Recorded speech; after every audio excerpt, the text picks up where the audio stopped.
চারদিকে যত দূর চোখ যায় হলুদ সরিষা ফুলের সমুদ্র। তোমাদেরও যদি সুযোগ হয় একদিন সরিষার ফুলের মাঠে অবশ্যই ঘুরে আসবে। ময়না পাখি এখানে আসতেছ? হ্যাঁ, এলা পলাই পলাই পলাই।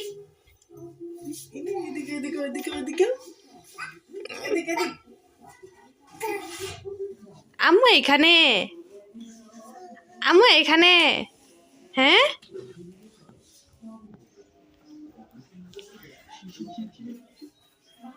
এই যে মামুনি, এলা রাগ করছেন নাকি?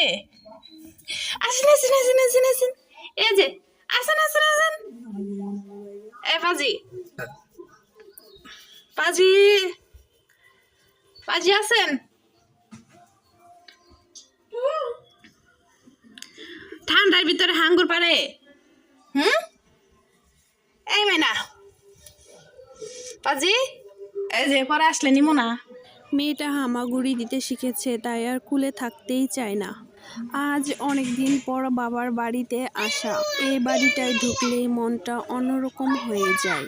চেনা উঠোন, পরিচিত গন্ধ আর ছোটবেলার হাজারটা স্মৃতি। শ্বশুরবাড়ির ব্যস্ততা পিছনে ফেলে এখানে এলে সবকিছু যেন একটু ধীরে চলে। মায়ের হাতের খাবার, আত্মীয়দের হাসি। mana nage ole kili pinchi mana nage soro mana nage ho ole kili boginchi soli baroi nai dim kohon ke kule ni bara den to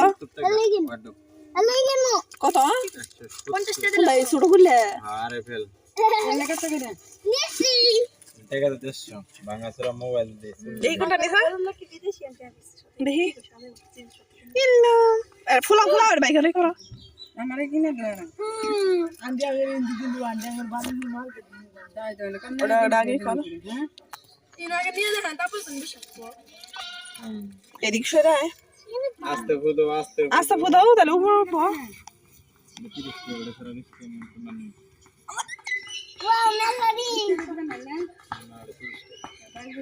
খালা নেই দেখলে করে হিন্দু মানুষ করাটা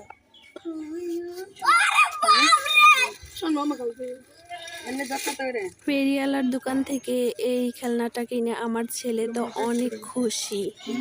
আসলে ছোটবেলা এরকম খেলনা আমরা অনেক কিনতাম।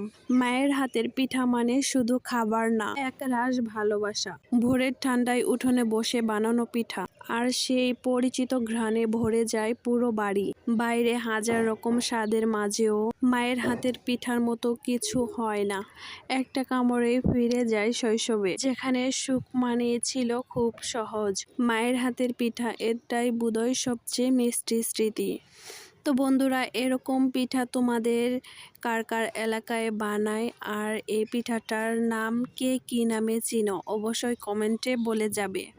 আর আমি তো বাবার বাড়িতে এসে অনেক আনন্দ করলাম, মায়ের হাতের অনেক রকমের শীতের পিঠা খেলাম, সরিষা ফুলে ঘুরলাম, অনেক আনন্দ করলাম। তো আজকের ভিডিওটি আপনাদের কেমন লাগলো অবশ্যই কমেন্টে বলে যাবেন। যারা আমার পুরো ভিডিওটি দেখেছেন তাদেরকে অনেক অনেক ধন্যবাদ। যারা আমার চ্যানেলে নতুন তারা অবশ্যই চ্যানেলটি সাবস্ক্রাইব করে পাশেই থাকবেন। আর এই পিঠাগুলো খেতে কে কে পছন্দ করো। পরবর্তী ভিডিও দেখার আমন্ত্রণ জানিয়ে আজকের মতো এখানেই শেষ করছি। সবাই সুস্থ থেকো, ভালো থেকো, আল্লাহ হাফেজ।